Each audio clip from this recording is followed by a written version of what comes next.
Hola, vamos a continuar con nuestra área de teoría de la educación 1 y en esta semana es una semana muy especial que tiene que ver con lo que es nuestro 199 aniversario patrio y en esta semana vamos a trabajar temas muy importantes que ya tú vas a conocer y vamos a tratar de aprovechar el tiempo al máximo para que todo pueda salir como corresponde.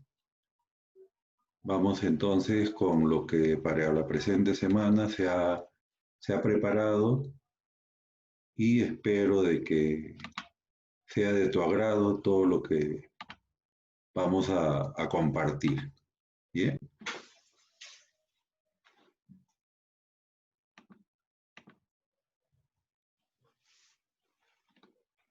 Tal como te había dicho, es una semana muy especial y vamos a comenzar con lo siguiente. Vamos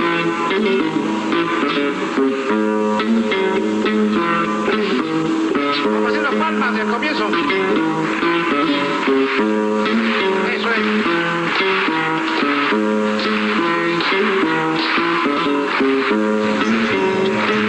Ahora va Arturo. Cuando despiertan mis ojos y veo que yo sigo viviendo contigo, Perú, emocionado, doy gracias al cielo por darme la vida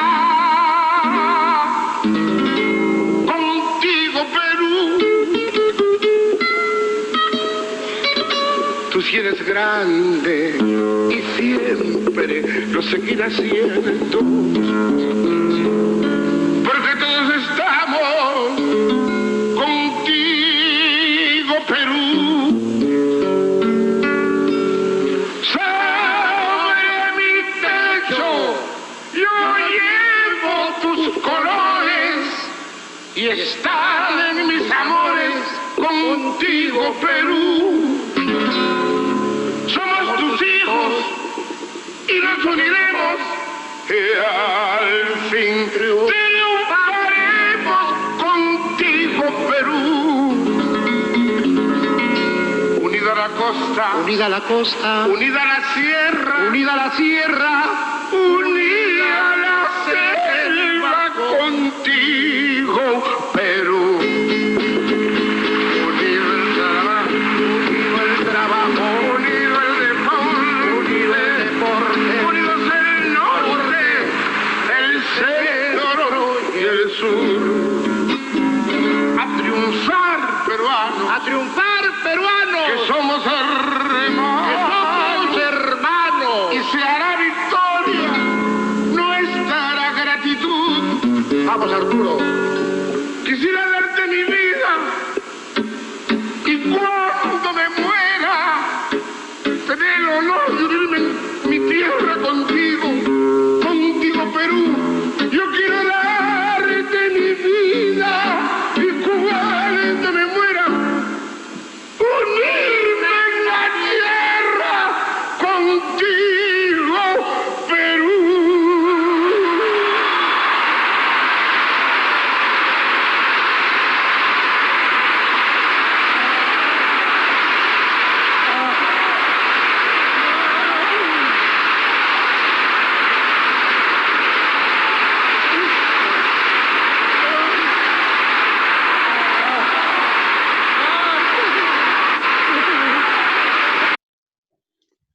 Muy bien, entonces les deseo felices fiestas patrias y todo lo mejor para ustedes y en ese camino de poder irnos formando para poder brindar lo mejor a los estudiantes que estén bajo nuestra tutela. Vamos a continuar con nuestras sesiones de aprendizaje de Teoría de la Educación 1 y en la presente semana vamos a ingresar a estudiar lo que ha sido la educación, la historia, la teoría de la educación durante la Edad Moderna.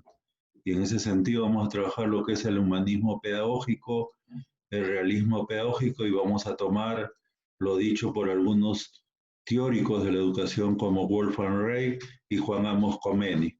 Ellos cada uno contribuyeron con algo en lo que es esto que estamos estudiando, que son las teorías de la educación en su primera parte.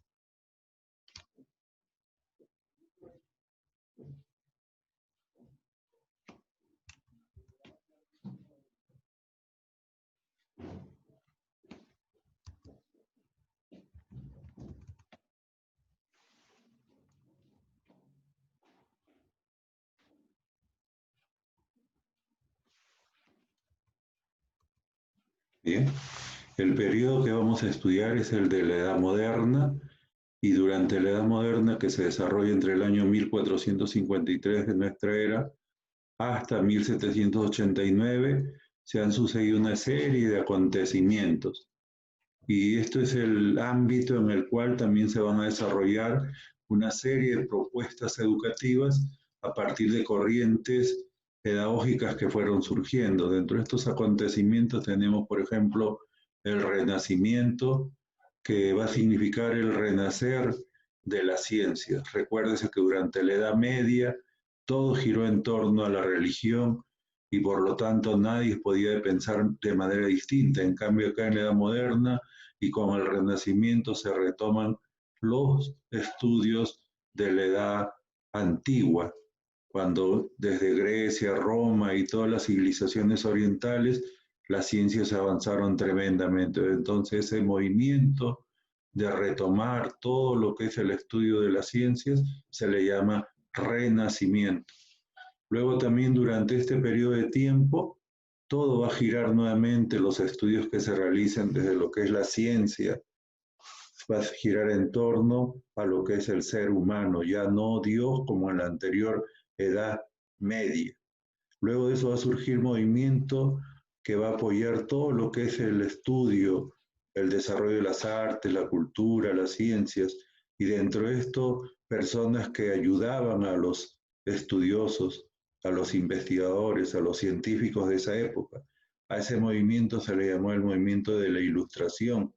Pero también en la iglesia va a haber todo un conjunto de cambios que van a ser planteados por un cura alemán que ante la situación que se veía en relación a la Iglesia católica, apostólica y romana, llevó a cabo un movimiento de reforma católica, la cual significó una división de la Iglesia de aquellos tiempos, y desde donde surgen lo que son las corrientes evangélicas de la actualidad. A ese movimiento encabezado por Martín Lutero se le conoce con el nombre de Reforma Católica.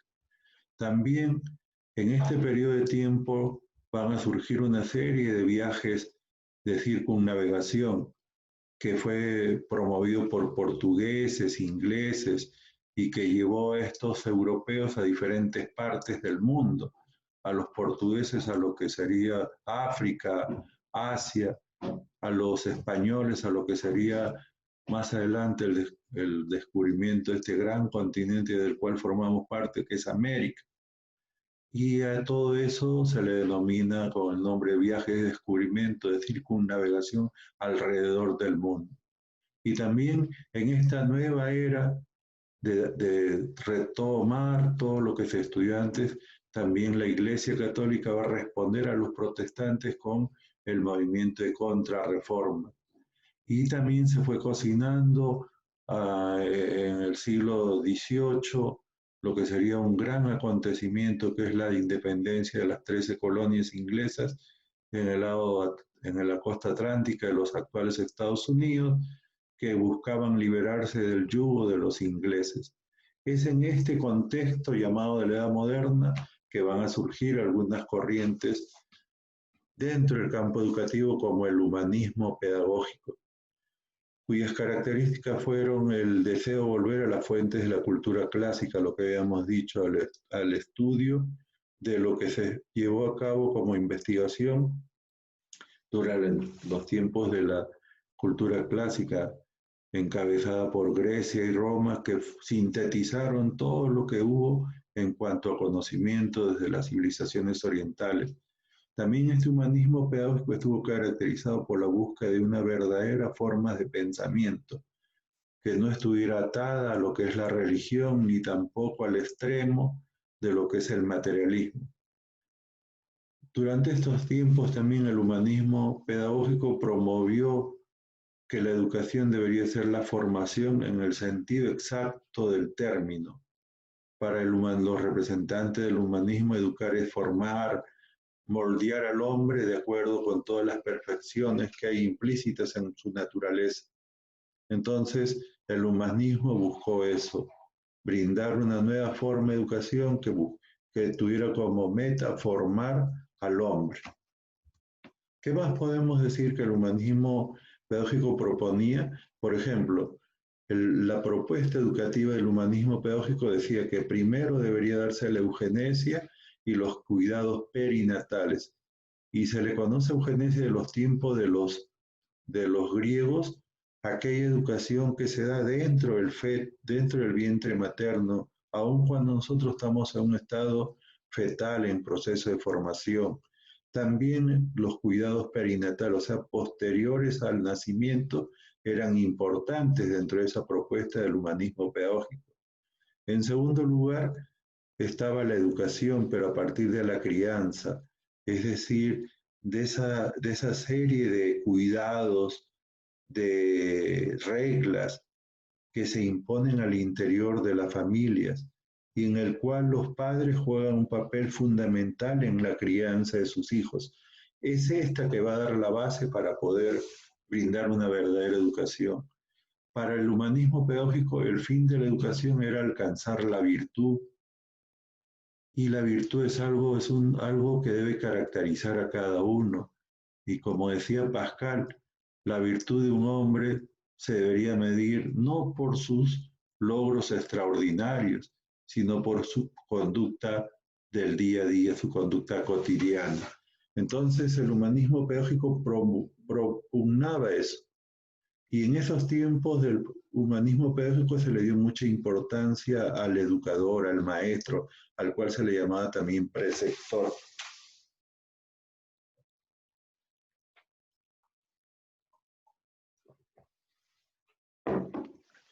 ¿Qué comprendía el plan de estudios? El plan de estudios del humanismo pedagógico. En primer lugar, la enseñanza elemental, el aprendizaje de la lectura y la escritura, junto a lo que era la doctrina cristiana. Posteriormente ya planteaban ellos que deberían estudiar las artes liberales, que están dentro de los famosos trivium y quadrivium, del cual ya ustedes han hecho un trabajo, inclusive un estudio comparativo entre los dos. Y se le daba mucha importancia a la gramática del latín, que era la lengua más importante de aquellos tiempos. Como hemos dicho en otra clase, era como estudiar el inglés en la actualidad. Y sobre todo se le dio mucha importancia a la retórica, que es el arte de hablar bien. Y es por eso que se formaban grandes oradores cumpliendo lo que también un trabajo que se les planteó, ustedes han podido apreciar en las clases anteriores. Otra de las corrientes muy importantes de esta edad moderna es el realismo pedagógico. Esta fue una doctrina dominante durante los siglos XVII, XVIII, y plantea que las cosas que se van a enseñar tengan un uso en quien las aprende. Es decir, que lo que se va a enseñar no solamente sea para poder incorporar conocimientos a nuestro esquema cognitivo, sino que todo lo que se enseñe sirva para algo en la vida. Ese realismo pedagógico es una consecuencia de las grandes transformaciones de la edad moderna que les he dicho. El humanismo, el renacimiento, la ilustración demandaron esta corriente pedagógica. La educación se sustenta en cuestiones reales y se empieza a enseñar en estos tiempos matemáticas, ciencias. Este movimiento fue contrario, se fue la oposición al humanismo. Pero, ¿qué más podemos hablar de que existieron diferentes tipos de realismo? Por ejemplo, un realismo humanista, social, naturalista, disciplinario. Y el realismo humanista venía a ser la preparación para los humanos, para la vida en sí, para poder convivir. El realismo social era la educación en función de lo que la sociedad demandaba. Esa es su propuesta, el realismo pedagógico. El realismo naturalista significaba a formar la personalidad, pero tomando en cuenta las leyes del desarrollo natural, es decir, de la naturaleza. Y el realismo disciplinario es aquella educación que permite al estudiante asimilar cualquier ciencia, cualquier disciplina científica. Una de las cuestiones elementales que promovió el realismo pedagógico fue el empirismo. ¿Y qué cosa es el empirismo? No es otra cosa que las experiencias, el uso exclusivo de la experiencia sin teorías ni razonamientos. Por eso hay personas a las cuales dicen, tú eres empíricas. ¿Por qué? Porque esas personas sin haber estudiado, sin haber ido a una universidad, le dan solución a problemas diversos, pero de una manera práctica, basada en la experiencia. Y el realismo pedagógico, a través de Blas Pascal, promovió lo que es el uso de la inducción, que es partir de lo simple para llegar a lo complejo, ¿sí? Un personaje del realismo pedagógico fue Wolfgang Rey, un alemán que nació en este año y murió en este año. Como dice acá, es precursor del realismo, es pionero de la didáctica, del arte de la enseñanza. Él promovió dentro de su propuesta educativa, que era toda una reforma, que la educación debería estar basada en aprender nuevos métodos con rapidez y establecer ciencias modernas para consolidar una de ellas y establecer nuevas ciencias. Dentro de su metodología, él proponía que se partiera, como les he dicho, de lo simple a lo complejo, y que era necesario el aprendizaje de la lengua materna, el aprendizaje sin violencia, sin coacción, y sobre todo usando la experimentación y la observación. La psicología que plantea Ray es que debe basarse mucho en lo que es un trato personalizado, debe ser de carácter individualista de cada estudiante. Y la educación en valores que proponía él promovía lo que era la tolerancia, el respeto y la personalidad. Él decía también que los ambientes, la infraestructura que se utilizara, deban ser ambientes escolares bien construidos y con mucha ventilación, es decir, que permitan el paso del aire. Y el horario que planteaba él decía que la enseñanza no debe durar más de 2 horas y debe haber recreación, recreos en sus intermedios. Toda una propuesta para este periodo de tiempo que estamos estudiando y que de alguna otra forma muchas de sus ideas han pasado y se siguen utilizando en la actualidad. ¿Y cuál era su propuesta educativa propiamente dicha de Rey?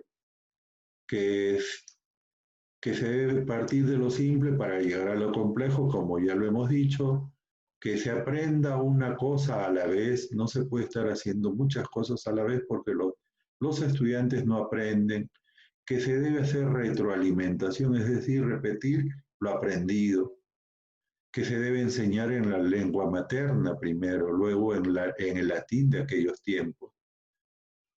A los estudiantes se les debe hacer que tengan gusto por lo que está aprendiendo. En ningún momento se debe utilizar la fuerza, la coacción, que no deben imponerse reglas ni buscar el memorismo, porque eso de ahí no hace que hubieran aprendizajes correctos. Que todo debe aprenderse por la experiencia, que el maestro debe ser solamente como un mediador, un instructor, que va dando algunas instrucciones, pero que es el estudiante que va construyendo a partir de la experiencia todo lo que tiene que aprender. Esto está muy ligado a lo que es el constructivismo. Por otro lado, que se debe tomar muy en cuenta lo que es la disciplina escolar. Por otro lado, hay otro estudioso de aquellos tiempos que es muy importante, y este fue Juan Amos Comenio. Él, ¿qué cosa decía? Él planteaba algunas etapas en lo que es el proceso de aprendizaje de las personas. Por ejemplo, decía que se deberían comenzar por la escuela maternal y que esta debería durar hasta los 6 años. Que también en esa escuela maternal debería haber nociones, una enseñanza de nociones básicas de ciencia que tienen que ver con la limpieza, el cuidado de las plantas. Luego se pasa de la escuela maternal a la escuela elemental, que era el equivalente a la educación, es el equivalente a la educación primaria. Y en ella se enseña instrucción general y virtudes. se cultiva la imaginación, memoria e imaginación a través de los cursos de ciencias. Luego de eso se tenía que pasar a lo que él llamaba el gimnasio. Esta etapa abarcaba de 12 a 18 años y prepara a los estudiantes para estudios superiores. Lo común en la propuesta de todos ellos que se enseñaba el trivium y el quadrivium. Y luego del gimnasio se pasaba a lo que él llamaba la academia, que era de 18 hasta los 25 años, que era algo así como el equivalente al estudio de la universidad, pero con estudios de corto plazo. Esta es básicamente la propuesta educativa de Juan Amos Comén. Bien, ¿qué más tenemos para esta semana? El trabajo que vas a tener que elaborar es una monografía con el tema que hemos trabajado, que es la educación en la edad moderna, y dentro de eso las corrientes pedagógicas del humanismo, el realismo pedagógico, y además otros datos importantes que tú puedas procesar. Recuerda que toda monografía tiene una estructura que comienza con su carátula, su dedicatoria, su introducción, el desarrollo del tema en sí, con cada una de las partes que tú has creído conveniente ubicar, respetando lo que es la autoría, ¿sí? Citando, referenciando la bibliografía que has utilizado. Luego de eso viene lo que son las conclusiones, las recomendaciones, la bibliografía y los anexos que pudieras ubicarle a tu monografía. También te hago recordar que el plazo de entrega de este trabajo académico de la semana 15 es el domingo 2 de agosto hasta las 23 horas con 59 minutos. Muy bien, ¿qué más tenemos? Bueno, nuevamente desearte unas felices fiestas patrias y que cada vez nos preparemos más, porque solamente en base al estudio, a lo que puedas tú ir asimilando, ir fortaleciendo sus capacidades, tus competencias y sobre todo tus actitudes, podremos salir adelante. Bien, eso es todo lo que quería compartir contigo y de esa manera damos por cerrada esta sesión de clase de la semana 15 de trabajo. Muchas gracias. Buen fin de semana.